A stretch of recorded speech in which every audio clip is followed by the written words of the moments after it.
Hello दोस्तों, एक बार फिर से स्वागत है आपका आरएम स्टडी पॉइंट में। आज हम पढ़ेंगे क्लास 8 ज्योग्राफी का। यह आपका दूसरा इकाई है। हमने संसाधन के बारे में जो भी घर तक था उसको समाप्त कर दिया है। अब हम जो है दूसरा इकाई चल रहे हैं। पहले इकाई को हमने समाप्त कर दिया है। दूसरा इकाई है भारतीय कृषि। ये भी बहुत ही इंपॉर्टेंट है। तो चलिए देखते हैं कि इसमें आपको क्या क्या पढ़ना है।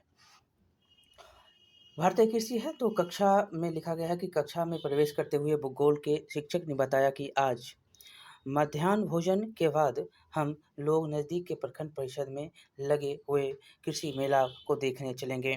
सभी बच्चों में खुशी और उत्सुकता की लहर दौड़ गई। दोपहर बाद सभी बच्चे शिक्षक के साथ प्रखंड परिषद में लगे कृषि मेले में पहुंचे। वहां काफ़ी चहल पहल थी। शामियाने लगे हुए थे, उनमें जो है कई स्टॉल लगे हुए थे। स्टॉलों में कृषि उपकरण सजा कर रखे गए थे तथा पोस्टरों और मॉडलों की भंडार मॉडलों की भरमार थी। और बच्चों का समूह शिक्षक के नेतृत्व में सबसे पहले वहां मैदान में बने सभागार में पहुंचा। वहां लगी कुर्सियां पर बच्चों को बैठाकर शिक्षक सभागार के प्रभारी के पास गए और वहां लगे हुए स्क्रीन पर कृषि संबंधी वित्त चित्र चलाने का आग्रह किया। प्रभारी ने तुरंत उनकी बात मान ली और रिमोट से बटन दबाकर वित्त चित्र शुरू कर दिया। सभी बच्चे एकाग्र होकर देखने लगे। पर्दे पर खेतों में लहलहाती हुई फसलें दिखाई दे रही थी। चित्रों के साथ साथ आवाज भी सुनाई दे रही थी। अब हम आगे देखेंगे। दूसरा पॉइंट है कि खेती करना जिनसे खेती करना जिसे हम कृषि कार्य कहते हैं। खेती करना क्या? जिसे हम कृषि कार्य कहते हैं। एक प्राथमिक क्रिया क्या है ये? एक प्राथमिक क्रिया बहुत बार पूछा गया है। हमारे देश की लगभग 60% जनसंख्या कृषि कार्यों से ही जीविका पाती है। भूमि को जोतकर विभिन्न प्रकार की फसलें, सब्जियां, फल फूल उपजाना, पशुओं को पालना, मत्स्य पालन करना इत्यादि करना जो है कृषि कार्य है। कृषि उत्पादों पर के दूसरे अनेक उद्योग निर्भर करते हैं। खेती करना एक तंत्र की तरह है। इसमें बीज, सिंचाई, खाद, उपकरण व श्रमिक लगते हैं। जुताई, बुआई, निराई, कटाई चरणबद्ध प्रक्रिया की जाती है। पहले जुताई, तब बुआई, तब निराई, तब कटाई। ये जो है आपको चरणबद्ध प्रक्रियाएं होती हैं। तब जाकर अंतिम उत्पाद के रूप में हमें अनाज, दलहन, फल, सब्जी, ऊन, डेयरी उत्पाद, दूध, मांस, मछलियाँ जो भी हैं इत्यादि प्राप्त होती हैं। इस आगे है कि कृषि करने की विधियाँ एवं तकनीक प्रत्येक भौगोलिक क्षेत्र में अलग-अलग प्रकार की होती हैं। जो राजस्थान में जाइएगा, आप पूरब की ओर जाइएगा, आप उत्तर की ओर जाइएगा, तो हर जगह जो है हर स्थिति और जो है भौगोलिक स्थिति और इस स्थिति के अनुसार जो है आपको कृषि में देखेंगे कि उसकी पद्धति भी बदली हुई आपको नज़र आती है। चलिए, अब यहाँ पर है कि धान की बुआई के लिए खेत को तैयार कर रहा एक किसान। आगे है कि अब पर्दे पर दृश्य बदल गए।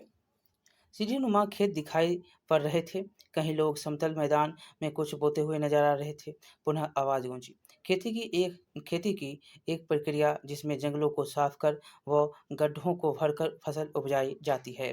सालों साल फसल उपजाते रहने से वहाँ जमीन की उर्वरता कम हो जाती है। तब वहाँ खेती करना छोड़ देते हैं और जंगल के किसी दूसरे हिस्से में जो है साफ करके वहाँ खेती की जाती है। इसको क्या बोलते हैं? स्थानांतरित कृषि कहते हैं। एक स्थान से दूसरे स्थान जाकर खेती करना स्थानांतरित कृषि कहलाता है। इस तरह की कृषि में ना तो आधुनिक उपकरण का उपयोग किया जाता है, ना ही खाद का। इनमें पारिवारिक श्रम का ज़्यादा उपयोग होता है और उपज की अपेक्षाकृत कम प्राप्ति होती है। इस तरह की कृषि को कर्तन एवं दहन कृषि के रूप में भी जाना जाता है। इस तरह की कृषि क्या होते हैं? कर्तन भी और दहन कृषि के रूप में भी जाना जाता है, जिसमें पारिवारिक श्रम होता है, ना उसमें आधुनिक उपयोग लगाए जाते हैं, ना इसमें जो है कोई आप देखते हैं कि अपेक्षाकृत जो होना चाहिए उपज वो कम होता है, नहीं होता है। आगे है कि स्थानांतरित कृषि को अलग-अलग क्षेत्रों में अलग-अलग नामों से जानते हैं। जैसे असम और उत्तर-पूर्व क्षेत्रों में इसे झूम खेती कहते हैं, आंध्र प्रदेश में इसे पोंडू कहते हैं और उड़ीसा में इसे पामाडावी कहते हैं। केरल के क्षेत्रों में कुमारी और राजस्थान के क्षेत्र में बारले और हिमालय के क्षेत्र में खील तथा झारखंड के क्षेत्र में कुरुल कहते हैं। ये क्वेश्चन यहाँ से लगभग जो है सीटेट में बहुत बार पूछे गए हैं। तो एक बार नहीं बहुत बार झूम खेती के बारे में आपसे पूछा जाता है। अब नाम आपको याद रखना है, ये स्थानांतरित खेती को किस-किस नाम से कहाँ-कहाँ जाना जाता है। पहला याद रखेंगे असम और उत्तर-पूर्व के क्षेत्रों में इस खेती को क्या कहते हैं, तो झूम खेती कहते हैं। जब हम आंध्र प्रदेश इस क्षेत्र में आते हैं, तो इस क्षेत्र में हमको ये पोंडू के नाम से जाना जाता है। और ओडिशा जो ये क्षेत्र है, ओडिशा में पामाग्रावी के नाम से और केरल के ये पश्चिमी तटीय क्षेत्र में जो ये क्षेत्र है, ये कुमारी के नाम से जाना जाता है। झूम खेती जो स्थानांतरित खेती के नाम से जाना जाता है। ये सारे जो हैं आपको याद रखना है। राजस्थान में बागड़े नाम जानते हैं और हिमालय में खील या झारखंड में कुरुल नाम से ये स्थानांतरित खेती को आप जानते हैं। यहाँ से 1-2 बार आप स्वयं पढ़िएगा, 1-2 बार सुन लीजिएगा और यहाँ से क्वेश्चन आपसे पूछा जाए तो गलत नहीं कीजिएगा। चलिए आगे चलते हैं। इस तरह से की जाने वाली खेती में मुख्य रूप से चावल और मक्के की फसल उगाई जाती है। झूम खेती से स्थानांतरित खेती से बिहार में इस प्रकार की खेती के प्रमाण नहीं मिलते हैं। बच्चे बड़ी उत्सुकता को देख और सुन रहे थे। इसी बीच किसान का एक दल भी आकर सभागार में बैठ गया था। वह भी व्यर्थ-चित्त देखने लगा। पर्दे पर दृश्य बदल गए। भीड़-भाड़ वाले ग्रामीण और शहरी क्षेत्र दिखाई दे रहे थे। लंबे बड़े मैदान में धान के खेतों में काम कर रहे कुछ लोग दिखाई दे रहे थे। ये देख सकते हैं, ये झूम खेती का दृश्य, ये झूम खेती का है। आगे है कि यहाँ पर देखेंगे तो इसी दृश्य के साथ आवाज़ गूंजी। भारत के उन क्षेत्रों में जहाँ भूमि पर जनसंख्या का दबाव अधिक होता है, वहाँ गहन जीविका कृषि की जाती है। इस पद्धति में कम से कम भूमि में अधिकतम उत्पादन का प्रयास किया जाता है। इसके लिए श्रम, उर्वरक, उपकरणों का भरपूर उपयोग किया जाता है और एक वर्ष में एक ही खेत में अनेक फसलें उगाई जाती है। इसको हम गहन कृषि कहते हैं। गहन कृषि किसे कहते हैं? जब एक खेत में आप अनेक फसल को उगाते हैं, तो वो गहन कृषि कहलाता है। एक खेत में आप क्या लगाते हैं? सब्जी भी लगाते हैं, दाल भी लगाते हैं, फसल में आप मक्का भी लगा देते हैं, गेहूँ भी लगाते हैं, चना भी लगाते हैं, सरसों भी लगाते हैं। ये गहन खेती का उदाहरण है। आप एक ही खेत में जो है उसको छोड़ते नहीं हैं। उसमें जो है आप क्या करते हैं, उपकरण का भरपूर इस्तेमाल करते हैं, खाद का भरपूर इस्तेमाल करते हैं। ये जो है उर्वरक खाद का, रासायनिक खादों का आप भरपूर इस्तेमाल करते हैं। जल्द से जल्द हर चीज़ को पाना चाहते हैं और उस पाने के दरमियान आप अपने खेतों में जो नाइट्रोजन है उसकी क्षमता को मारते हैं और उसके लिए आप रासायनिक जो खादों का उपयोग करके नाइट्रोजन की क्षमता जो कृषि की है, नाइट्रोजन उसको देते हैं लेकर। नाइट्रोजन क्या है? तो वृद्धि के लिए क्या? तो नाइट्रोजन। चलिए आगे हम चलेंगे। यहाँ पर लिखा गया है कि पर्दे पर बिहार में इसी प्रकार की खेती होती है। बिहार में इसी प्रकार की गहन खेती होती है।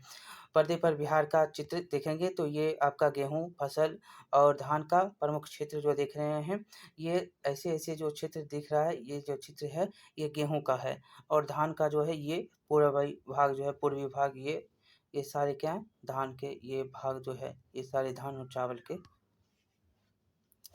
तो उत्पादक क्षेत्र हैं। आगे चलेंगे कि नाम गूंजते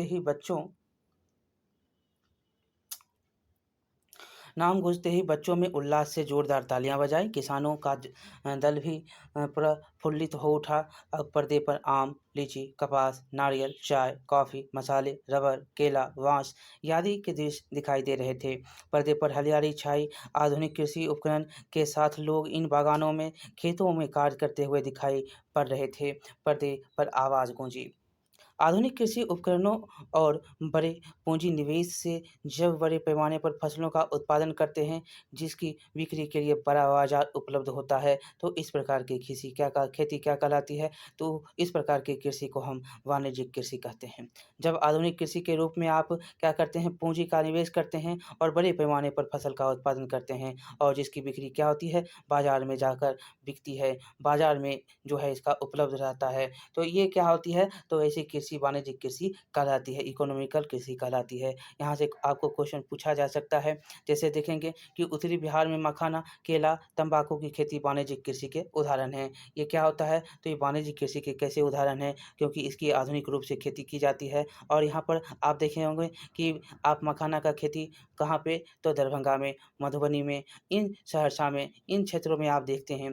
तो इन क्षेत्रों में ज़्यादा से ज़्यादा जो है तालाब आपको देखने को मिलता है। यहाँ पर नीलामी होती है और इसका जो है भरपूर खेती किया जाता है। किसका? तो मखाने का। मखाना क्या है? तो वाणिज्यिक कृषि है। तो वाणिज्यिक कृषि एक बार हम पुनः पढ़ देंगे आपके लिए। क्या? तो आधुनिक कृषि उपकरणों और बड़े पूँजी निवेश से जब बड़े पैमाने पर फसलों का उत्पादन करते हैं, जिसकी बिक्री के लिए आज बाज़ार उपलब्ध रहता है, मतलब बाज़ार, बड़ा बाज़ार उपलब्ध रहता है, तो इस प्रकार की कृषि क्या कहलाती है? वाणिज्यिक कृषि कहलाती है। उत्तरी बिहार में जो है मखाना, केला, तंबाकू की खेती वाणिज्यिक कृषि के उदाहरण है। एक बात और आपको हम बता दें कि बिहार जो है, बिहार को मिला है मखाना का जीआई टैग भौगोलिक संकेतक के रूप में। क्या आप जानते हैं? ये क्वेश्चन आपसे बहुत बार पूछा गया है कॉम्पिटिशन में और इसको याद कर लीजिएगा, क्योंकि इस बार 2022 में मिला हुआ ये मखाना का जो जीआई टैग आपसे क्वेश्चन पूछा जा सकता है।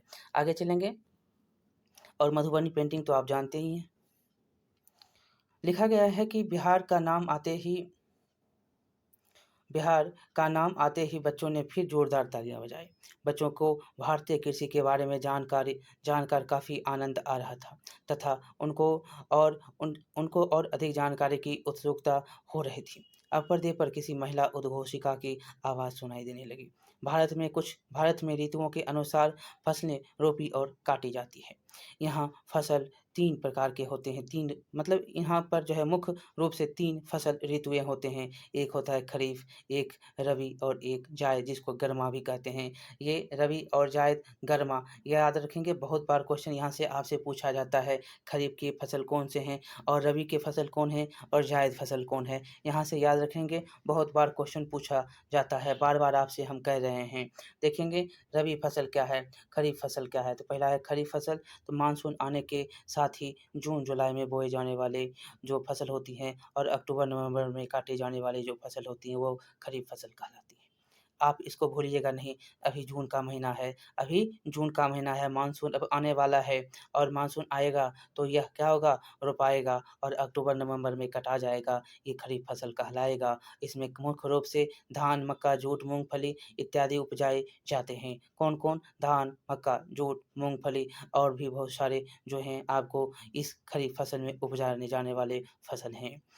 अब रबी फसल देखेंगे तो जैसे ही खरीफ कटा, रबी का जो है बुवाई शुरू हो जाता है। रबी का बुवाई शुरू हो जाता है, मतलब अक्टूबर-नवंबर में रबी की जो है खेती शुरू होती है और मार्च-अप्रैल में इसको काट लिया जाता है। और इस दौरान जो उपजने वाली फसलों को तापमान एवं जल की आवश्यकता खरीफ की अपेक्षा कम होती है, लेकिन खुली धूप और नमी की आवश्यकता होती है।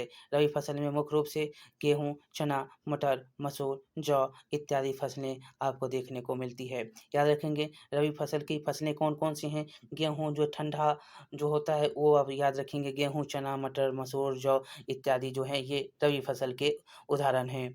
आगे है कि उद्घोषिका ने कहा खरीफ एवं रबी के बीच अधिक जो है अर्थात गर्मी के मौसम में जो फसलें बोई जाती है, जायद फसल कहलाती है। खरीफ और रबी के बीच अर्थात गर्मी के मौसम में जो फसल बोई जाती है, वो क्या कहलाता है? जायद फसल कहलाता है। जैसे कि अप्रैल से जून-जुलाई तक जो फसलें आपको काट ली जाती है, बोई जाती है, वो फसल क्या कहलाती है? जायद फसल कहलाती है। ककड़ी खाते होंगे, तरबूज खाते होंगे, ये क्या है? जायद फसल है। तो देखिए जायद फसलें कम समय में उपजने वाली फसलें होते हैं। इनमें जो है शीघ्र तैयार होने वाली फसलें उपजाई जाती है, जैसे कि तरबूज, ककड़ी, खीरा और जो है सब्जियाँ होती हैं, ये क्या होती हैं? तो जायद फसल होती हैं। ये 30 से 90 से 120 दिन में इसका जो है खेती खत्म हो जाता है। अब आगे चलेंगे जनसंख्या की भोजन संबंधी आवश्यकताओं की पूर्ति के लिए विविध प्रकार की फसलें उगाई जाती है। यही फसलें कृषि आधारित उद्योगों उद्योगों के लिए कच्चे माल की आपूर्ति भी करती है। श्रम पर आधारित भारतीय कृषि में अब आधुनिक उपकरणों का भी तेज़ी से उपयोग बढ़ा है। हम सबको मिलकर भारतीय कृषि को उन्नति की ओर ले जाना है। जय जवान, जय किसान, इतना कहकर वृत्त चित्र समाप्त हो गया। इस जो है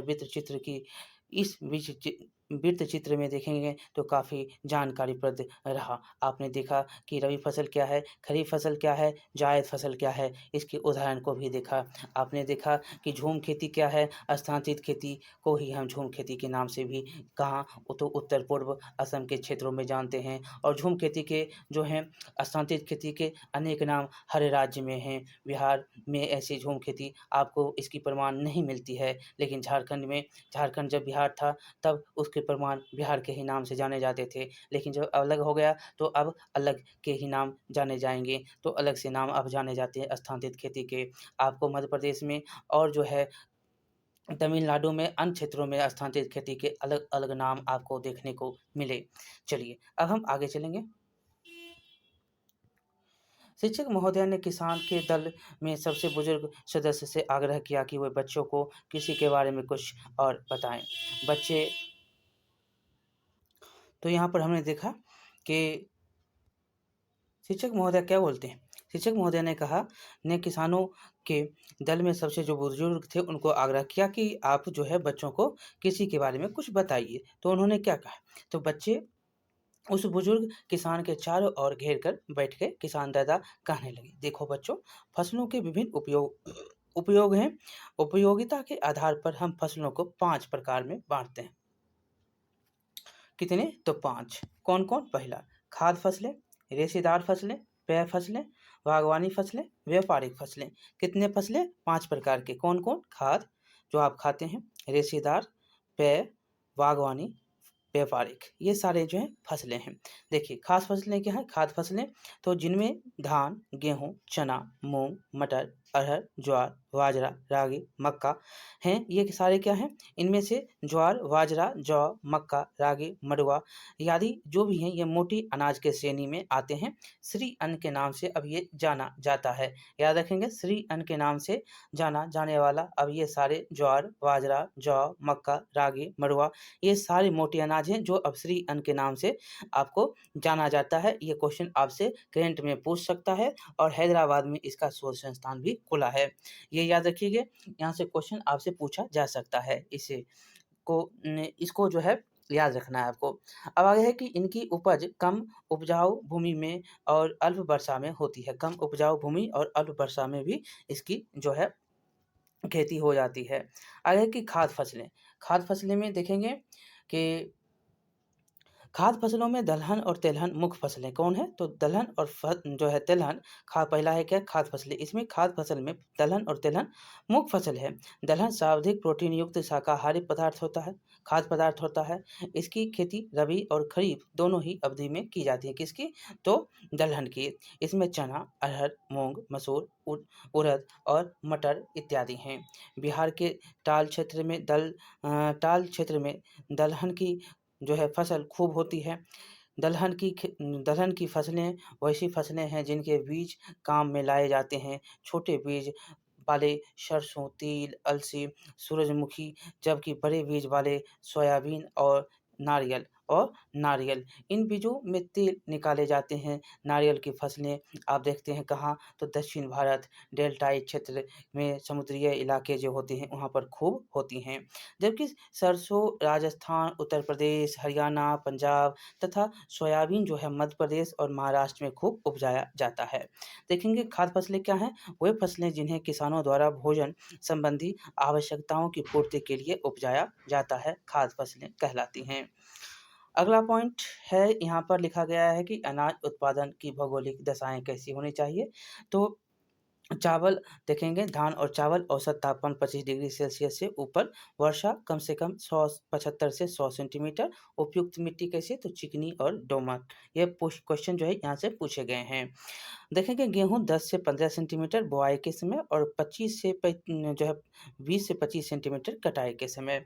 वर्षा कैसा होना चाहिए, 50 से 75 सेंटीमीटर दोमट मिट्टी में।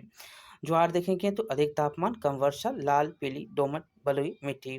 बाजरा अधिक तापमान, कम वर्षा, बलुई मिट्टी। और रागी अधिक तापमान, कम जो है वर्षा, लाल, पीली, दोमट और बलुई मिट्टी। मक्का 21 डिग्री सेल्सियस से 27 डिग्री सेल्सियस तक, जलोढ़ मिट्टी। ये जो है याद रखेंगे, यहाँ से क्वेश्चन पूछे जाते हैं। अब हम अगला देखेंगे रेशेदार फसलें। 5 फसलें हैं, तो हमने पहले फसलें के बारे में पढ़ ली है। अब है रेशेदार फसलें।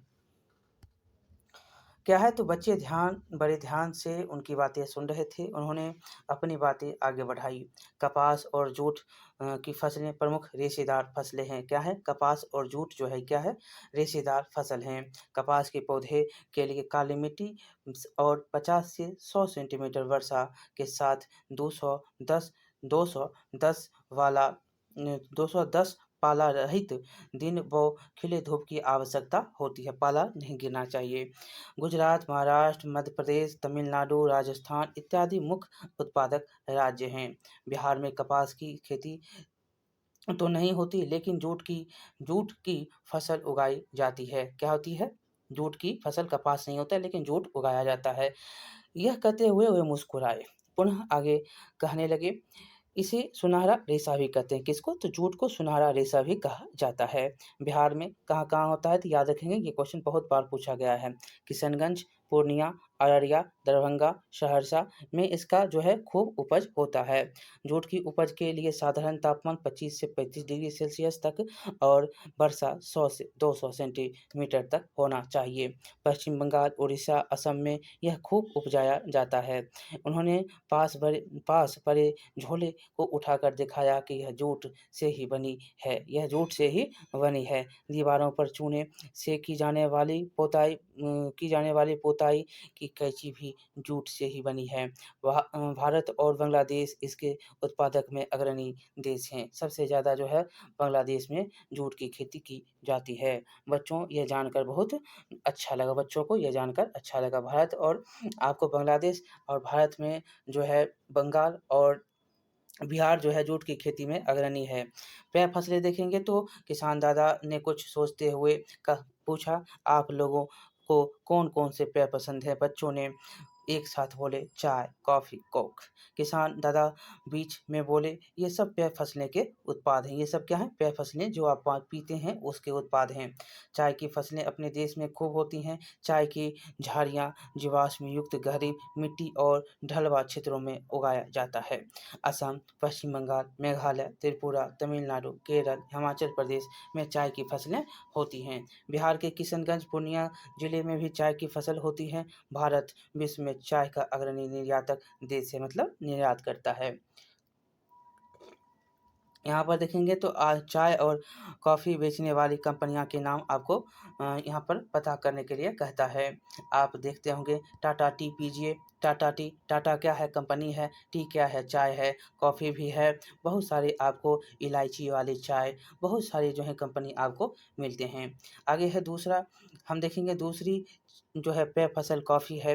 भारतीय कॉफ़ी को मधुर कॉफ़ी भी कहा जाता है। क्या कहा जाता है, तो मधुर कॉफ़ी भी भारतीय कॉफ़ी को कहते हैं। यह कर्नाटक, तमिलनाडु, केरल में पैदा किया जाता है।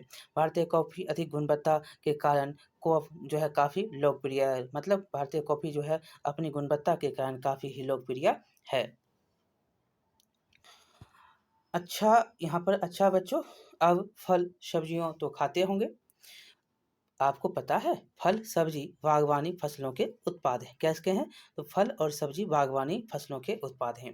बागवानी फसल को देखेंगे तो बागवानी फसल केला, आम, लीची, सब्जी, फूल आदि की घरेलू जो खपत खूब होती हैं।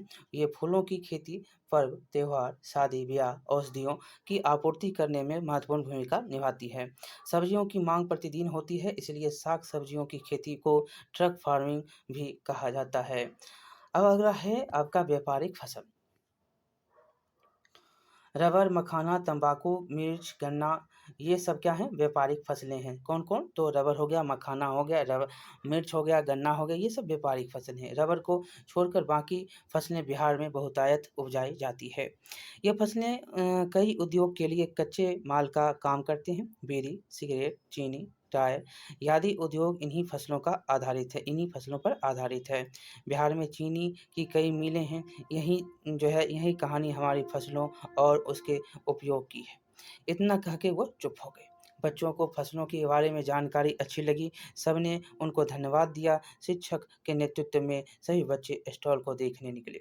एक स्टॉल पर एक कैलेंडर नुमा पेपर लिखा था, कृषि को प्रभावित करने वाले कारक। कौन-कौन से कारक हैं जो कृषि को प्रभावित करते हैं? ये बहुत ही इम्पोर्टेंट है, यहाँ से क्वेश्चन आपको बनते हैं। चलिए, देखिए पहला देखेंगे वर्षा पर निर्भरता। तो भारतीय कृषि क्षेत्र का 1/3 भाग ही सिंचित है और शेष क्षेत्र मानसून की बारिश पर निर्भर करती है। कभी अल अल्पवृष्टि तो कभी अतिवृष्टि फसलों के उत्पादन को प्रभावित कर देती है। भारत व बिहार अधिक से अधिक भूमि को सिंचाई के अंतर्गत लाने का प्रयास कर रही है। दूसरा है खेतों के छोटे आकार। भारत में छोटे और सीमांत किसानों की संख्या क्या है? अधिक है। जमीन की पारिवारिक बंटवारे के कारण खेतों का आकार छोटा होता जा रहा है। चकबंदी के अभाव में भू जोत बिखरे हैं। छोटे भू जोत आर्थिक दृष्टि से अलाभकारी होते हैं। तीसरा, भूमि का असमान वितरण से भी भारतीय कृषि प्रभावित है। अंग्रेजी शासन के दौरान भू राजस्व वसूली के लिए लागू की गई जमींदारी प्रथा ने किसानों का शोषण किया और स्वतंत्रता के बाद भू सुधारों की प्रक्रिया शुरू हुई, लेकिन इसमें गति लाने की आवश्यकता है। कहीं-कहीं किसानों के पास बड़ी संख्या में जोत है, तो कहीं अधिकतर जोतहीन। चौथा देखेंगे कृषि ऋण। छोटे किसान बीज, खाद, कीटनाशक, श्रमिक आदि के लिए महाजनों या अन्य संस्थाओं से कर्ज लेते हैं। ऊंची सूद दर, कम उत्पादन, मौसम की बेरुखी बिचौलियों के कारण किसानों को पर्याप्त लाभ नहीं हो पाता। ऐसी स्थिति में वे ऋण नहीं लौटा पाते। यहाँ इनके कृषि उत्पादन क्षमता को प्रभावित करती है। पाँचवां देखेंगे कृषि विपणन। अच्छी बाजार व्यवस्था के अभाव में किसान अपने उत्पादों को बिचौलियों को व व्यापारियों को सस्ते दामों पर बेचने के लिए बाध्य हैं, जो उनको उचित मूल्य नहीं देते। फसलों को अत्यधिक उत्पादकता को ना तो सही ढंग से बाजार में पहुंचा पाते हैं और ना ही बिक्री कर पाते हैं। बिचौलियों इस स्थिति में लाभ उठा लेते हैं। परंपरागत कृषि देखेंगे तो भारतीय किसान हल, बैल, कुदार, खंती, खुरपी, हसुआ इत्यादि परंपरागत औजारें से खेती करते हैं। फसल की कटाई, रोपाई मानव श्रम पर आधारित है। फसल के एक भाग को ही बीज के रूप में प्रयोग करते हैं। उन्नत किस्म के बीजों का प्रचलन कम है। सभी बच्चों ने इसे पढ़ा, कुछ ने अपनी कॉपियों में नोट भी किया। तभी शिक्षक महोदय ने एक व्यक्ति से सभी बच्चों को परिचित करते हुए कहते हैं, आप प्रखंड कृषि पदाधिकारी हैं। अगर आप में से किसी को कृषि के बारे में कुछ पूछना है तो पूछ लीजिए। एक बच्चे ने प्रश्न किया, बिहार प्रांत के कृषि के मुख्य विशेषताएं क्या हैं? तो प्रखंड कृषि पदाधिकारी ने कहना शुरू किया, बिहार की कृषि की मुख्य विशेषताएं इस प्रकार है। क्या है? आप भी ध्यान से सुनिएगा, क्योंकि क्वेश्चन यहाँ से पूछेगा। पहला, बिहार प्रांत की कृषि मानसून पर आधारित है। वर्षा पर निर्भर होने के कारण फसलों में अनिश्चितता बनी रहती है। पर्याप्त वर्षा से अच्छी फसल होती है, जबकि अल्पवृष्टि से फसलों का नुकसान होता है। इस तरह यहाँ की फसलें प्राकृतिक वर्षा पर निर्भर करती है। खेती करने के तरीके पुराने हैं। हल, बैल, कुदार, खुरपी की ही प्रमुख उपकरण हैं। खेती श्रम पर आश्रित है और परंपरागत कृषि यहाँ की विशेषता है। छुपी हुई बेरोजगारी हमारी कृषि की खास विशेषता है। यहाँ परिवार के अधिकांश सदस्य फसल बुआई कटाई के दौरान कृषि कार्यों में लगे रहते हैं। ऐसे में उन्हें स्वयं के लिए रोजगार में लगा होना समझ में आता है, जबकि वे वस्तुतः रोजगार के अभाव में ही इन कार्यों में संलग्न होते हैं। राज्य में कृषि जीवन निर्वहन के लिए लिया जाता है, जबकि जब यहाँ पर जनसंख्या का अत्यधिक भोज रोजगार के अन्य साधनों के अभाव से कृषि ही अर्थ प्राप्ति का स्रोत होता है। यहाँ कृषि का स्वरूप व्यावसायिक नहीं हो पाया, लेकिन वर्तमान में बिहार में कृषि के क्षेत्र में ट्रैक्टर, पावर टिलर, ये सारे जो है उपकरण देख सकते हैं, आधुनिक जो है उपकरण हैं। और वीभर आदि का उपयोग बढ़ा है। यहाँ की कृषि सांस्कृतिक जीवन को प्रभावित करने वाला है। और फसलों की बुआई और कटाई से जुड़े पर्व त्योहार बनाए जाते हैं। खेती कार्य करने के दौरान लोकगीतों का गायन, फसल भंडारण पर विशेष पर्वों का आयोजन, कृषि यंत्रों का पूजन, कृषि कार्यों में जुड़े गीत, पहेलियाँ, कहावतें आदि झंकृत भी करती है और किसानों में ऊर्जा भी करती है और यहाँ तक कि पशुओं पर भी प्रभाव डालती है। यह मांगलिक कार्य समाज और जीवन को प्रभावित करते हैं। इनसे बाजार प्रभावित होता है। बच्चे की उनकी संवाद अदायगी बहुत बड़ी अच्छी लगी। शिक्षक ने उन्हें धन्यवाद दिया और बच्चे को निर्देश दिया कि वे शीघ्र सभी स्टॉल को देख लें। बच्चे आगे बढ़े। कुछ एक स्टॉल पर कृषि के वैज्ञानिक उपकरण थे, वहीं फसल काटने की मशीन थी, तो कहीं फसल से भूसा अलग किया जाने वाला यंत्र। एक स्टॉल पर एक कृषि विशेषज्ञ किसानों से संवाद स्थापित करते हुए कह रहे थे कि 1960 के दशक में कृषि के क्षेत्र में व्यापक बदलाव आए। इन्हीं बदलावों के चलते इसे हरित क्रांति का नाम दिया गया 1960 में। याद रखिएगा 1960 को, और इसको हरित क्रांति कहते हैं। इसके अंतर्गत परंपरागत कृषि के बदले वैज्ञानिक उपकरणों, संकर बीजों, कीटनाशकों एवं सिंचाई के विभिन्न उन्नत तकनीकों का प्रयोग जो है शुरू हुआ। एक ही फसल के साथ दूसरी फसल को लगाना अंतर कृषि कहलाती है। मतलब एक फसल के साथ दूसरी फसल लगा देंगे, उसको अंतर कृषि कहलाते हैं ये। गेहूं के साथ सरसों की फसल बोना, आलू के साथ बकुनी, मूली, सरसों और जो है उपजाने से पैदावार में बढ़ोतरी हुई। भारत में पंजाब, हरियाणा, पश्चिमी उत्तर प्रदेश के किसानों ने सबसे पहले वैज्ञानिक कृषि उपकरणों का उपयोग शुरू किया। और आपको स्वामीनाथन का नाम याद है? यही थे जो है हरित क्रांति लाने वाले, स्वामीनाथन। और हम आगे पढ़ने वाले हैं कि भारत में जो है पंजाब, हरियाणा, पश्चिमी उत्तर प्रदेश के किसानों ने सबसे पहले वैज्ञानिक कृषि उपकरणों का उपयोग शुरू किया। यहाँ के किसानों ने खेतों की जुताई और फसल की ढुलाई ट्रैक्टरों का प्रयोग शुरू किया। फसल काटने के लिए मशीनों का उपयोग होने लगा।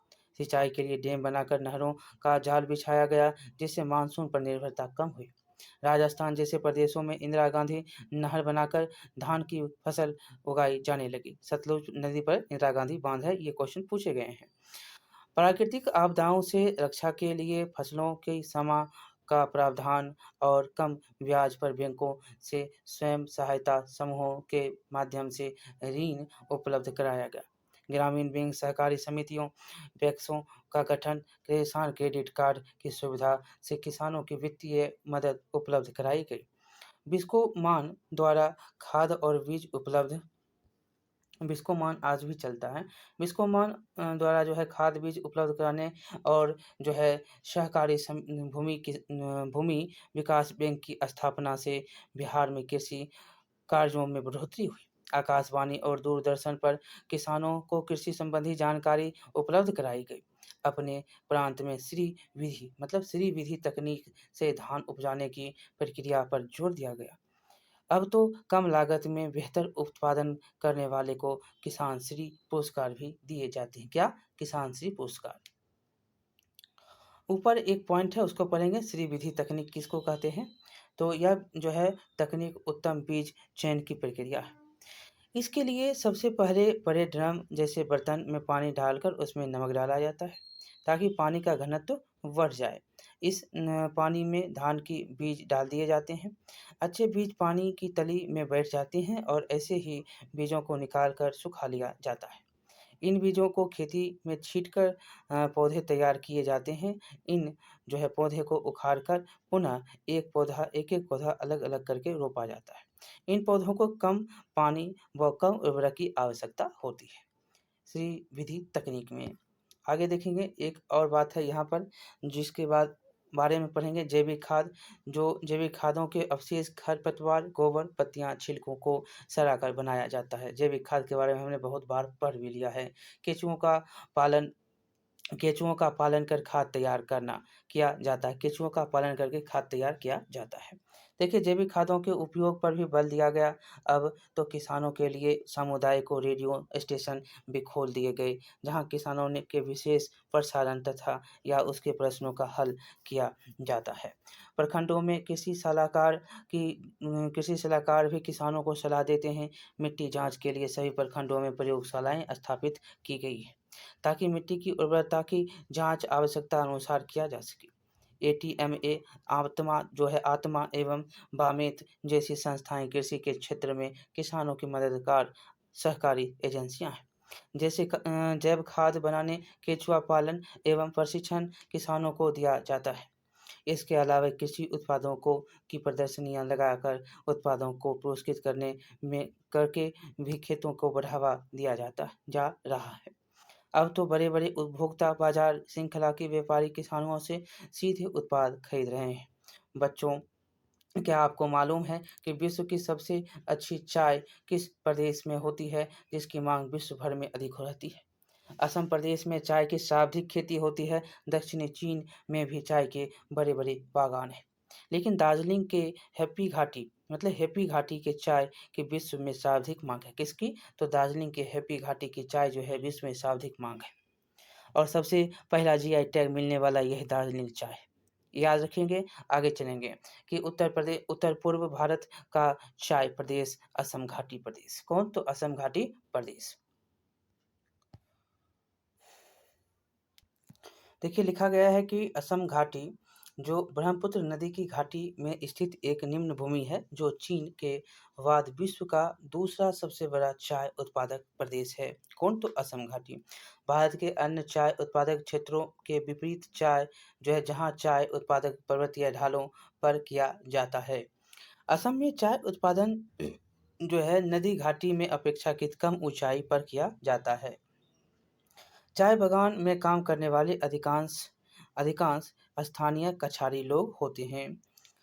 चाय उत्पादन के लिए लगभग सभी भौगोलिक परिस्थितियां यहाँ पाई जाती हैं। यहाँ का औसत तापमान 25 डिग्री से 30 डिग्री सेंटीग्रेड जो है से लेकर 150 वर्षा जो है 150 सेंटीमीटर से अधिक होती है।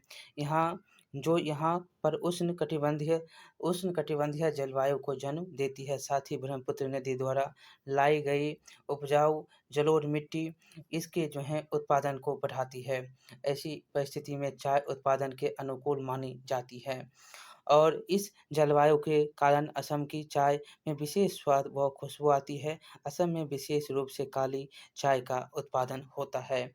असम घाटी के जो व्यापारिक स्तर पर चाय उत्पादन संगठित रूप से शुरू करने का श्रेय रॉबर्ट ब्रूज को जाता है। किसको दिया जाता है? असम घाटी में व्यापारिक रूप से स्तर पर चाय उत्पादन संगठित करने का सबसे आपको याद रखना है शुरू करने का श्रेय किसको? तो रॉबर्ट ब्रूज को जाता है। जिन्होंने सर्वप्रथम 1823 ईस्वी में यहाँ के उत्पादित चाय को ब्रिटेन के बाजारों में पहुँचाने में महत्वपूर्ण भूमिका अदा की। कौन थे? तो रॉबर्ट ब्रूज। ये 1823 में यहाँ के चाय को ब्रिटेन भेजे थे। ब्रिटेन से आने वाली मांग के कारण यहाँ चाय उत्पादन में तेजी से विकास हुआ। आज यहाँ लगभग 6,80,000 400 किलोग्राम चाय का उत्पादन प्रतिवर्ष होता है। कितना? तो 6,80,400 किलोग्राम। ये आंकड़ा अभी जो है बढ़ा होगा। आगे है कि पहले चाय उत्पादन की प्रक्रिया मानव श्रम पर आधारित थी। इसका स्थान अब आधुनिक मशीनों ने ले लिया है। ये कुछ ही समय में चाय की पत्तियों को बेचने योग्य उत्पाद में का रूप देती है। आगे है उत्तर पश्चिम भारत का खाद्यान्न उत्पादक प्रदेश पंजाब। भारत जो है पंजाब भारत का अग्रणी कृषि उत्पादक प्रदेश है। भारत में हरित क्रांति का वास्तविक असर पंजाब हरियाणा के क्षेत्रों में देखने को मिलता है, लेकिन अधिकतर पंजाब के क्षेत्रों को देखने में मिलता है। यहाँ हरित क्रांति के अंतर्गत उन्नत बीजों के सिंचाई एवं सिंचाई और बीज जो हैं अच्छे हैं प्रयोग के लिए सुविधा तथा आधुनिक अंतर्गत उन्नत बीजों के प्रयोग व सिंचाई सुविधा तथा आधुनिक कृषि उपकरणों के उपयोग के कारण खाद्यान्न फसलों, विशेष रूप से गेहूँ का उत्पादन बहुत तेज़ी से बढ़ा। इसलिए इस प्रदेश को गेहूँ का कटोरा कहा जाता है, जो पंजाब का क्षेत्र है।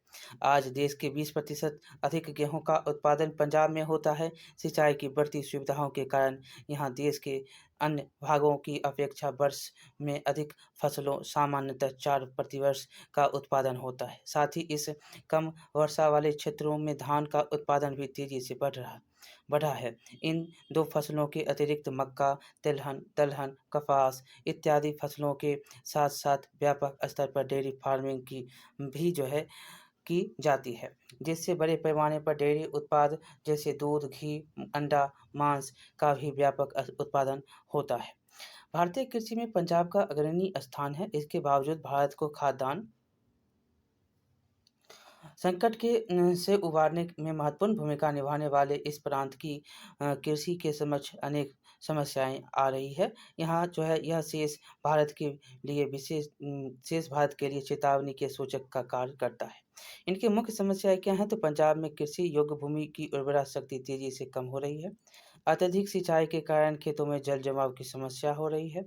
रासायनिक खाद के अत्यधिक उपयोग के कारण मिट्टी के में प्रदूषण बढ़ने से मिट्टी की उर्वरा शक्ति कम हो रही है।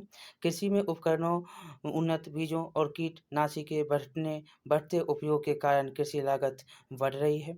बँटवारे के कारण खेतों के आकार छोटे हो रहे हैं। ये सारे जो हैं यहाँ पर आपको बताए गए हैं। तो यहाँ पर कुछ क्वेश्चन हैं उसको देख लेते हैं। बहुत बार जो है क्वेश्चन आपको यहाँ से पूछे गए हैं। देखिए कृषि कार्य में शामिल है भूमि को जोतना, पशुओं को पालना, मछली पालन, ये सारे के सारे क्या हैं? कृषि कार्य हैं। भूमि पर जनसंख्या के अत्यधिक बल वाले क्षेत्रों में कौन सी खेती की जाती है? तो गहन खेती की जाती है। इनमें से जो है समूह रबी फसलों का कौन है? तो चना, कौन-सा है? गेहूँ और मटर। गेहूँ और मटर क्या है? रबी फसल है।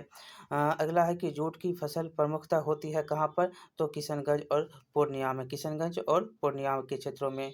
बिस्कोमान उपलब्ध कराती है, क्या करवाती है? तो कृषि को खाद, बीज जो है उपलब्ध करवाती है। तो इस प्रकार से आपका जो है स्थानांतरित कृषि को क्या कहते हैं? झूम खेती भी कहते हैं, झूम कृषि भी कहते हैं। तो आपका ये चैप्टर जो है अब समाप्त होता है और इसको आप लाइक करेंगे, शेयर करेंगे। यहाँ से क्वेश्चन जो है लगभग आपको पूछे जाते हैं। ठीक है? तो मिलते हैं अगले वीडियो में। लाइक करिएगा, शेयर करिएगा, सब्सक्राइब करना नहीं भूलिएगा। बहुत-बहुत धन्यवाद।